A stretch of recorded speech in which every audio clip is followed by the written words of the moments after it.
One thing I will tell you that I didn't realize when I was getting out of school is how much the unusual person will jump out at you. I mean, and it isn't because they got 200 IQs or anything like that. It's really because of just how they behave, what they bring, the energy they bring, the commitment they bring, the quality of how they do things, how they treat the people around them, all kinds of things. But you will jump out much more than you might anticipate. One of the things you would want to be sure to do is, whether you like it or not, get very comfortable, it may take a while, with public speaking, for example. I mean, that's an asset that will last you 50 or 60 years, and it's a liability if you don't like doing it or are uncomfortable doing it, that also will last you 50 or 60 years, and it's a necessary skill.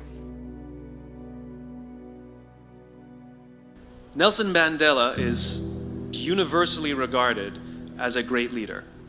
He was actually the son of a tribal chief, and he was asked one day, "How did you learn to be a great leader?" And he responded that he would go with his father to tribal meetings, and he remembers two things when his father would meet with other elders. One, they would always sit in a circle, and two, his father was always the last to speak. I see it in boardrooms every day of the week. Even people who consider themselves good leaders, who may actually be decent leaders, will walk into a room and say, "Here's the problem, here's what I think, but I'm interested in your opinion, let's go around the room." It's too late. The skill to hold your opinions to yourself until everyone has spoken does two things. One, it gives everybody else the feeling that they have been heard. It gives everyone else the ability to feel that they have contributed. And two, you get the benefit of hearing what everybody else has to think before you render your opinion. The skill is really to keep your opinions to yourself. If you agree with somebody, don't nod yes. If you disagree with somebody, don't nod no. Simply sit there, take it all in, and the only thing you're allowed to do is ask questions so that you can understand what they mean and why they have the opinion that they have. You must understand from where they are speaking, why they have the opinion they have, not just what they are saying. Practice being the last to speak. Everybody has a different talent. And the reason we're all so messed up is because you're looking at everybody else's talent and wishing you had some of their talent. All the energy that you spend thinking about, wishing about, being jealous of, envious of anybody else is energy that you're not only putting out is going to come back to you negatively, but you're taking that away from you. All your energy should be forced on, what do I have to offer? What do I have to give? How can I be used in service? Because Dr. King's message of not everybody can be famous, but everybody can be great, because greatness is determined by service. And there is not a job in here that you can do that you don't switch the paradigm to service and not make that job more fulfilling. I don't care what the job is. If you say, I'm a singer, I'm a dancer, I'm an artist, I'm a teacher, I'm a nurse, I'm a doctor, I'm a janitor, I'm a clerk, if you say, if I look at this from, how do I use this in service to something bigger than myself? It no longer becomes a job. It becomes an offering to the world. And that is why you're here. And when you can line up with whatever that is, line up with that. In many ways, one of the key factors to legendary success isn't your natural ability. It's not whether you have the right product. It's not whether you're in the right field. It's not whether you've had a blessed background. It's not whether you have the right IQ. I want you to really think about and deconstruct and play with, maybe later tonight in your journal. I want you to deconstruct this idea of confidence. And it seems like a very simple word, but just think about it in your own life. When you have confidence, or we could even call it fire, when you have that fire within you, that confidence, that interior bravery, you almost have this power to do whatever it takes to get your brave vision done. You see, in this world, it's not about in many ways, your strategy in your business or your ability in your life, it's about this thing called confidence. And we have all had these times in our lives when we are full of confidence. And what other people see as a problem, we simply do see as an opportunity. Other people see it as a stumbling block or a wall, and we see it as a stepping stone or this solution. And so confidence is something that you really want to wire in. Confidence is something you really want to develop. Confidence is a practice. Confidence is a muscle. And like any muscle, the more you focus on it and practice it and train it, the stronger your confidence is going to grow. And I just have to say it again. When you are at a place in your life when there is an ongoing, steady stream of confidence moving through your mindset, moving through your heart set, you do the heroic in your business and you achieve the remarkable in your life. Being in the unknown is a scary place for most people because the unknown is uncertain. People say to me, well, I can't predict my future. I'm in the unknown, and I always say the best way to predict your future is to create it. Not from the known, but from the unknown. What thoughts do you want to fire and wire in your brain? What behaviors do you want to demonstrate in one day? The act of rehearsing them mentally, closing your eyes, and rehearsing the action. The rehearsing the reaction of what you want, or the action? Yeah, the action of what you want. By closing your eyes and mentally rehearsing some action. If you're truly present, the brain does not know the difference between what you're imaging and what you're experiencing in 3D world. So then you begin to install the neurological hardware in your brain to look like the event has already occurred. Now, your brain is no longer a record of the past. Now it's a map to the future. And if you keep doing it, priming it that way, the hardware becomes a software program. And who knows, you just may start acting like a happy person. And then I think the hardest part is to teach our body emotionally what the future will feel like ahead of the actual experience. If you're living in the past, you're going to be depressed because you are rehashing things that happened to you that are not going to happen again. If you're living in the future, you're going to be anxious because you are anticipating what's coming or you're wishing for things that aren't happening yet. Being in the present is where the gold is. Being in the present moment is where you will have the greatest control, where you will feel the most at ease, and where happiness flourishes. There's a super tight connection between happiness and the ability to live in the present moment. A lot of people believe that happiness is tied to the things that happen to you. Not so at all. In fact, there is a professor of positive psychology. He's one of the grandfathers of the movement. He teaches at the University of Pennsylvania. His name is Martin Seligman, and he's studied happiness for decades. Now, one of the things that we've talked about a lot is that 40% of your happiness levels are preset by genetics. 60% you are in complete control of. And one of the things that this professor has discovered is that it doesn't matter what's happened to you. In fact, some of the people that have had the worst things happen to them, like people that have survived the Holocaust, are actually the happiest and most grateful people in the world. Happiness comes down to this right up here. It comes down to your thoughts, it comes down to your mindset, it comes down to your attitude, and you are 100% control of what you're thinking.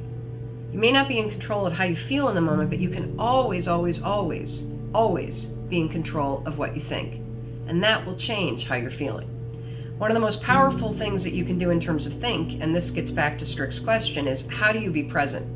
Being present is literally nothing more than the skill of having your thoughts be in this moment, not in the past, not in the future, but right here.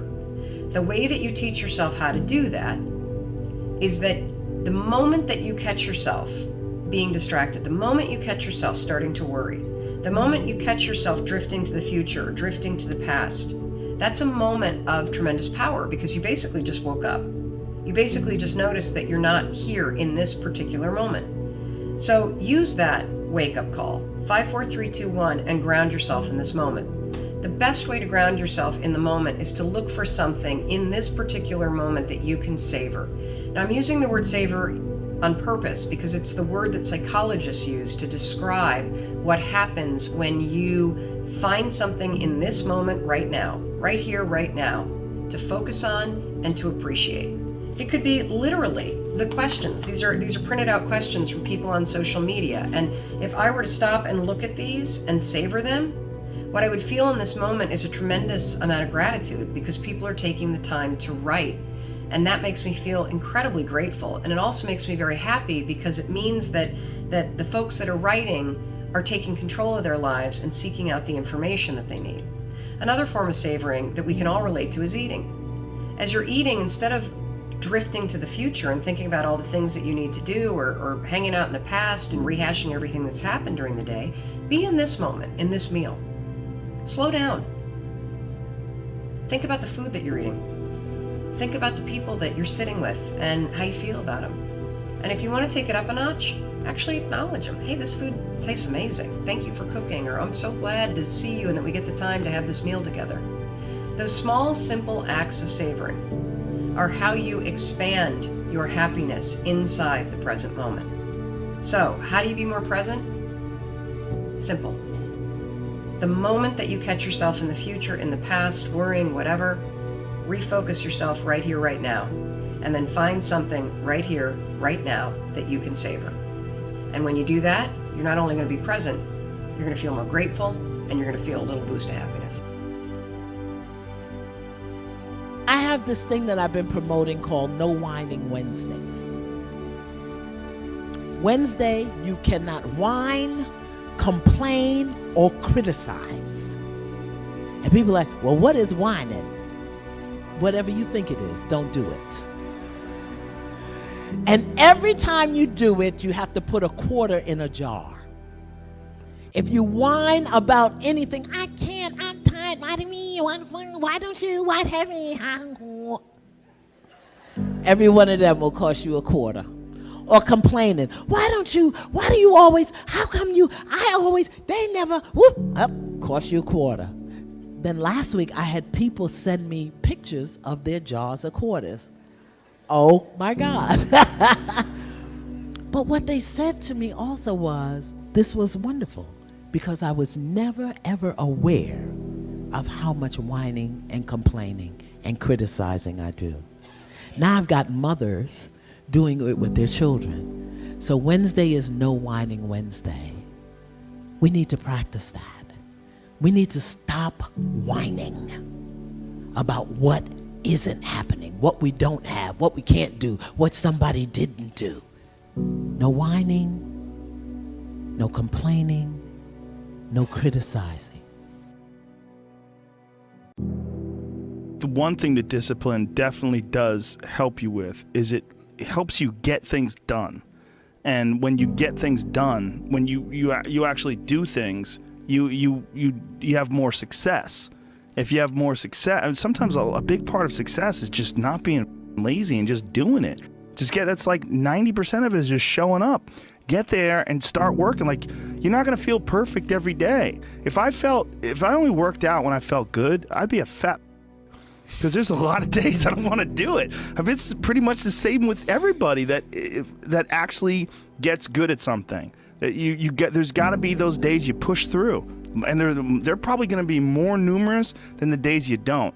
And so the benefit of discipline in my eyes has always been that through discipline I get things done. I always say that I'm like the most lazy, disciplined person I know, because I don't want to do it, but I always do.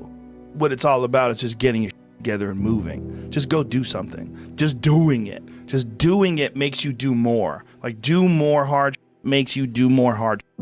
Understand that you want it bad, so you're willing to put into work and do things you don't want to do. It's what makes you have the confidence that you know how to push through, and the mentality that I'm the type of dude to get it done. Is action. Take action.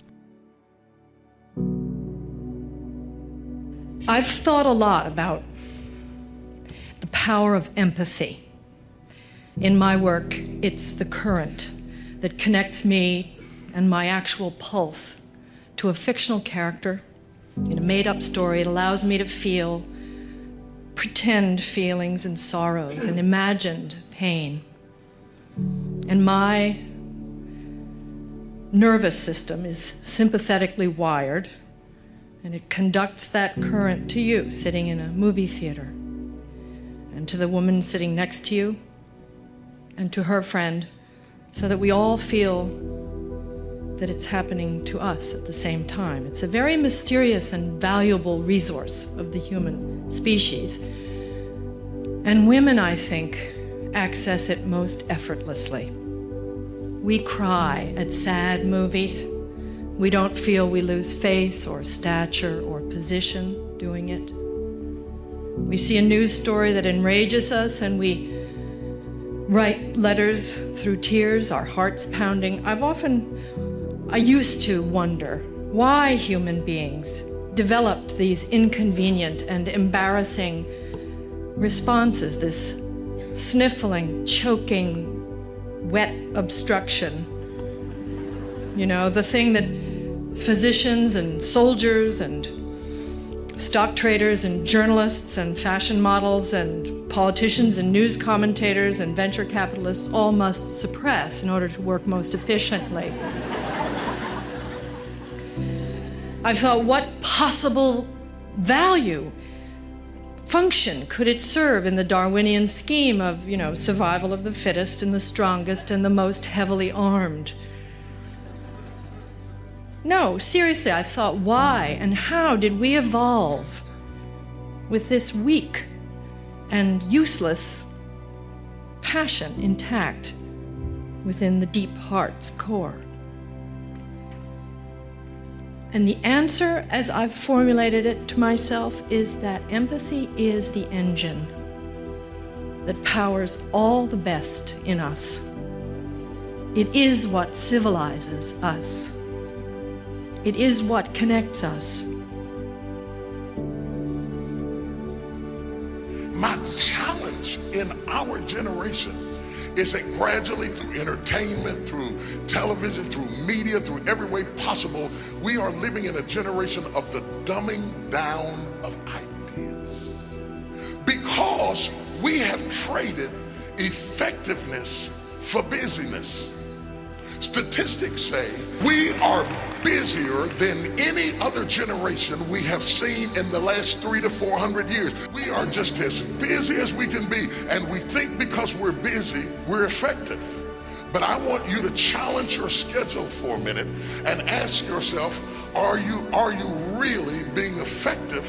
Or is your life cluttered with all kinds of stuff that demands you and drains you and taxes you and stops you from being your highest and best self? And are you substituting busyness and all the chaos that goes along with busyness from being effective? Let me tell you, a bunch of scientists got together and they began to do some research, and they begin to determine that 80% of the things we do are busy things that we do in an area that is not effective, that the average person only spends 20% of their time doing the thing that they are really gifted at, created at, passionate about, excited to do, and the rest of it is all the dismal, dumb stuff that we all have to do in order to survive. Just crazy stuff that we're doing.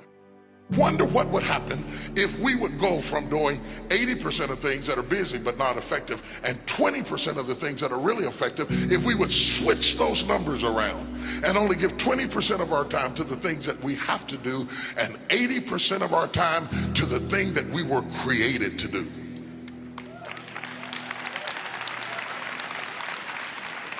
Wonder what would happen to your life. Now think about it a minute. There's a lot of things you could take from me and I could make it. You could take my suit, I got another one. You could take my car, I could get another one. You could take my house, I could get another house. But when you take my time, you have taken something from me that is totally irreplaceable. We take all kind of classes for money management. We know how to manage our money. We know how to repair our houses. We're working on our hair and our bodies and all of this kind of stuff. We do everything except the most important thing is to value our time. It takes time to be creative. You were meant to be creative. You were created in the likeness and the image of a creator, and in that likeness and in that image, you have creativity. If you had time, you would be creative. But in the absence of time and with busyness and clutter, it's somebody else wanting something else from you that's taking you away from what you are gifted and creative to do.